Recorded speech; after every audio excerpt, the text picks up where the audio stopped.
Hello, everyone. My name is Beatriz Martinez Bombarda, and I will be presenting my movie and lecture video on the communication climate in the movie Nappily Ever After. To begin, I'm going to be introducing the movie. It is a 2018 American romantic comedy, film directed by Haifa Al-Mansour and written by Adam Brooks and C. Marsilius. This movie is based on the novel of the same name by Trisha R. Thomas. It is an 8-book series, and this movie presents the first book of that series. So a little bit of the storyline of Nappily Ever After is Violet Jones. She's the main character, and it starts with her from a really young age, probably when she was around 10 years old. And there's always an emphasis on how she has to look pretty, on how she has to look perfect. And there's a lot of verbal communication about it by her mother. She's always asking her to straighten her coily hair. She's always saying that when she has straight hair, she is prettier. And that starts from a very young age. Nappily Ever After attacks this type of comments from all sides, because when Violet grows up, she has this traumatic experience where she just decides to shave her head off. And by shaving her head off, she starts to stop this trend that started with her mother when she was really little.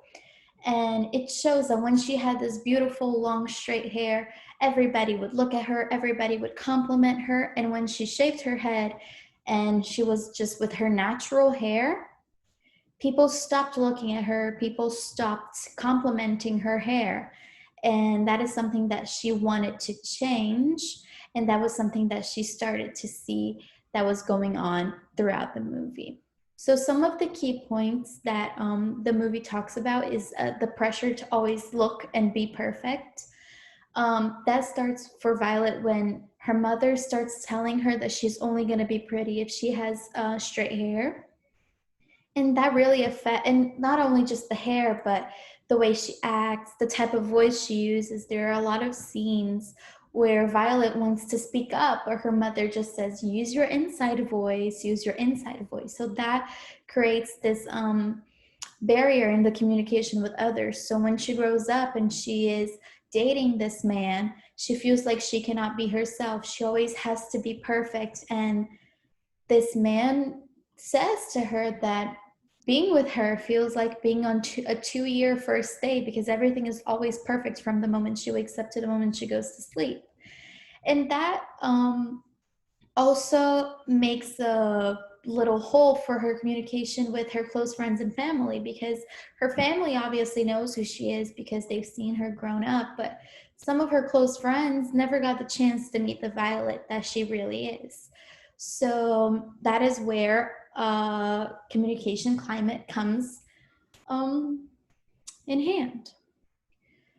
But throughout the movie, there are also some things that she has learned. She has learned that even though society puts this pressure on being perfect and on being this standard beautiful, and she says that she is beautiful the way she is, and being natural and being the way you are doesn't mean that you're ugly or that you're not good enough. And she also realizes that she just needs to be comfortable in her own skin, and that means that she needs to break these societal expectations.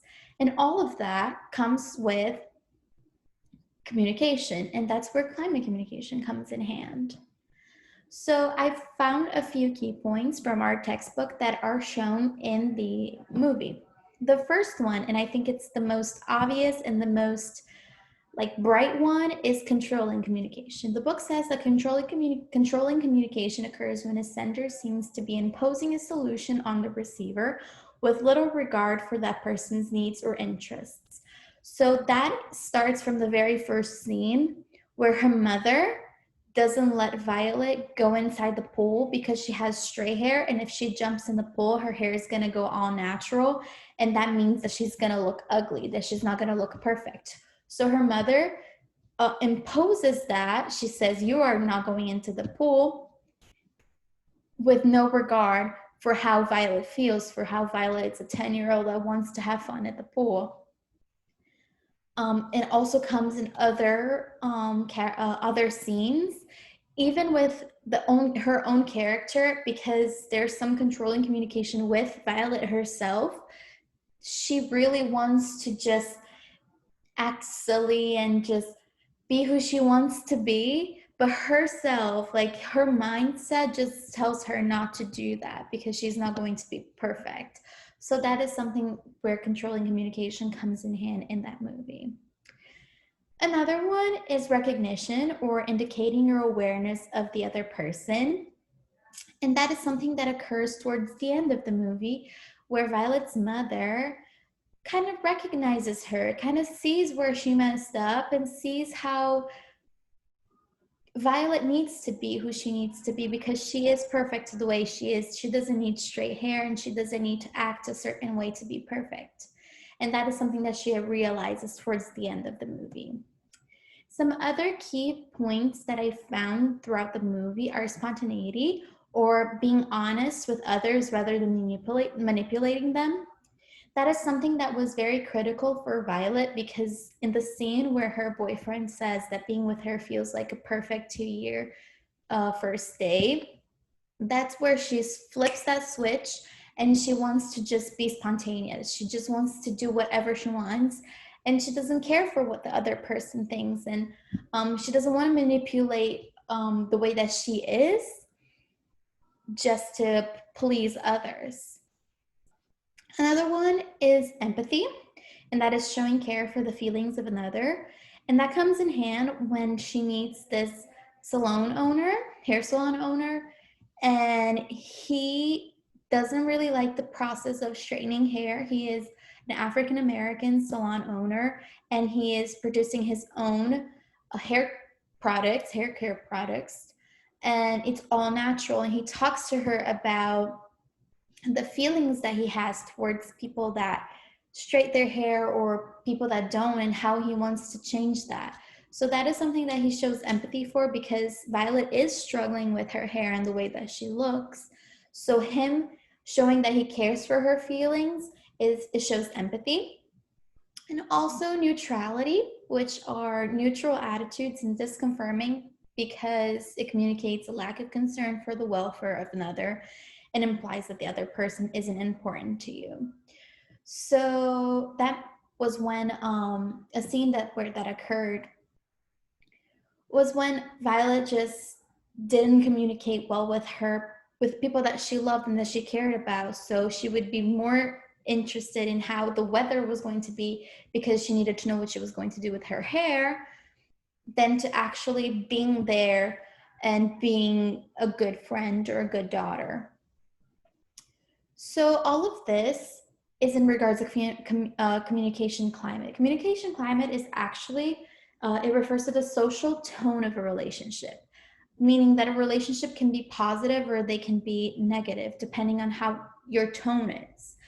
And there are two types of communication, which are confirming and disconforming. And that is, the conforming one is when it describes a direct or indirect messages that convey valuing. And disconforming is that it signals a lack of regard. Both of these determine the value of the communication, therefore if it is a good climate or bad climate. I believe that in Violet's case, the first part of the movie, it is a lot of disconforming communications. There's not much of a regard from her mother or from herself on what she needs to look or who she needs to be.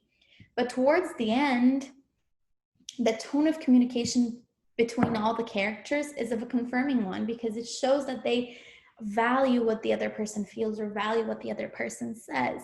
And that is something that has evolved throughout the plot of the movie. And I think it's really interesting to see that a movie that has a simple but effective meaning, such as like being natural and being who you are, can show that there is also this evolving communication between all the characters. And I think it's really interesting.